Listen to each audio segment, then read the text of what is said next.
নমস্কাৰ আজি আমি এটা এপছৰ বিষয়ে আলোচনা কৰিম আৰু এই এপছটোৰ জৰিয়তে ইংৰাজীৰ পৰা কেনেকৈ অসমীয়ালৈ অনুবাদ কৰিব বা অসমীয়াৰ পৰা কেনেকৈ ইংৰাজী হিন্দী বা যিকোনো ভাষালৈ অনুবাদ কৰিব পাৰিব সেই বিষয়ে আজিৰ এই ভিডিঅ'টোত সবিশেষ আলোচনা কৰা হ'ব আৰু এই এপছটো সকলো মানুহৰ কাৰণে খুবেই গুৰুত্বপূৰ্ণ কিয়নো ইংৰাজীৰ যিকোনো পঢ়া এটা যেতিয়া পঢ়িব তেতিয়া হয়তো তাৰ অৰ্থটো বুজি পোৱাত বহুতো অসুবিধা হয় কিন্তু এই এপছটোৰ জৰিয়তে ধুনীয়াকৈ বুজিব পাৰিব বা আপোনালোকৰ ল'ৰা ছোৱালীক কেতিয়াবা ইংৰাজীৰ পাঠ এটা পঢ়াওঁতে সেই পাঠটোৰ অৰ্থটো বুজি পোৱাত অসুবিধা হয় কিন্তু এই এপছটোৰ জৰিয়তে ধুনীয়াকৈ পঢ়াব পাৰিব আৰু এই এপছটোৰ কাৰণে প্ৰথমতে মোবাইলৰ প্লে ষ্টৰত যাব লাগিব প্লে ষ্টৰত যোৱা হ'ল ইয়াৰ পিছত তাতে সাৰ্চ কৰিব লাগিব GOOGLE Google TRANSLATE Google translate বুলি সাৰ্চ কৰিব ইয়াতে সাৰ্চ কৰি দিয়া হ'ল আৰু এই এপছটো আহি যাব আৰু এই এপছটো ইনষ্টল কৰি ল'ব যেহেতু মোৰ আগৰ পৰা ইনষ্টল কৰা আছে সেইকাৰণে ইয়াতে ওপেন হৈছে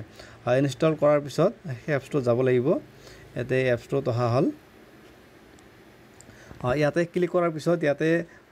চাব যে ইয়াতে ইংলিছ আছে আৰু এইফালে আছামিজ আছে ইয়াতে ইংলিছত প্ৰথমতে যদিহে ইংৰাজীৰ পৰা অসমীয়ালৈ অনুবাদ কৰে তেতিয়াহ'লে প্ৰথমতে ইংলিছটো ইয়াতে সিলেক্ট কৰি ল'ব লাগিব আৰু এইফালে ইংৰাজীৰ পৰা যেহেতু আছামিজ লৈ গতিকে ইয়াতে আছামিজটো সিলেক্ট কৰি লোৱা হ'ল এইখিনি সিলেক্ট কৰাৰ পিছত ইয়াতে চাব যে ইণ্টাৰ টেক্সট সেই ইণ্টাৰ টেক্সটত ইয়াতে ক্লিক কৰিব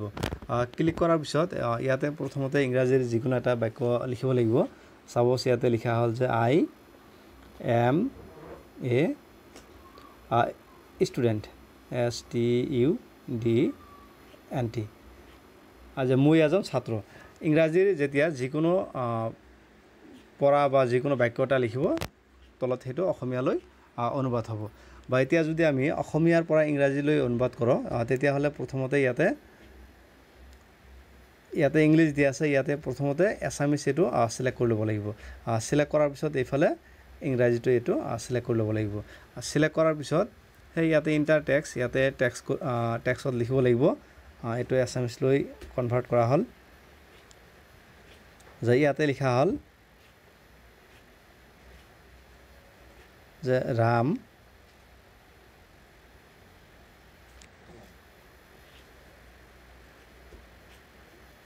এজন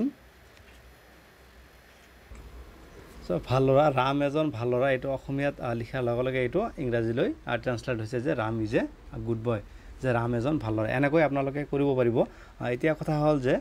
যদিহে পেৰাগ্ৰাফ থাকে সেই পেজটো কেনেকৈ ট্ৰান্সলেট কৰিব প্ৰথমতে এই পেজটোৰ কাৰণত ইয়াতে যেহেতু ইংৰাজীৰ পৰা অসমীয়ালৈ যাম গতিকে ইয়াতে আকৌ ইংলিছটো সিলেক্ট কৰি লোৱা হ'ল এইফালে আছামিজটো এতিয়া কেনেকৈ ইংৰাজীৰ পেজটো আপোনালোকে কনভাৰ্ট কৰিব আৰু কনভাৰ্ট কৰাৰ কাৰণত ইয়াতে তলত এটা অপশ্যন আছে চাব আপোনালোকে যে ইয়াতে কেমেৰা বুলি আছে সেই কেমেৰাত ইয়াতে ক্লিক কৰিব ইয়াতে ক্লিক কৰা হ'ল আৰু ক্লিক কৰাৰ পিছত এটা পাৰ্ট লোৱা হ'ল আৰু সেই পাৰ্টটো ইয়াতে আপোনালোকে ইয়াতে ক্লিক কৰিব ক্লিক কৰাৰ লগে লগে এই ইংৰাজীৰ পাৰ্টটো অসমীয়ালৈ অনুবাদ হৈ আহিল ইয়াতে চাব এইখিনি গোটেইখিনি অনুবাদ হৈ আহিল এনেকৈয়ে যে অসমীয়াৰ পৰা ইংৰাজী বা ইংৰাজীৰ পৰা অসমীয়ালৈ এপছটোৰ জৰিয়তে অতি সহজতে অনুবাদ কৰিব পাৰিব আৰু যদিহে এই ভিডিঅ'টোৰ পৰা অলপ হ'লেও উপকৃত হৈছে তেতিয়াহ'লে চেনেলটো ছাবস্ক্ৰাইব কৰি বেল আইকনটো অন কৰি ল'ব আৰু যদিহে ফেচবুক পেজৰ পৰা চাই আছে পেজটো ফ'ল' কৰি ল'ব আৰু এটা শ্বেয়াৰ কৰিব কাৰণ এটা শ্বেয়াৰে আন 10জনৰ বহুতো উপকাৰ কৰিব thank you very much for ৱাচিং থেংক ইউ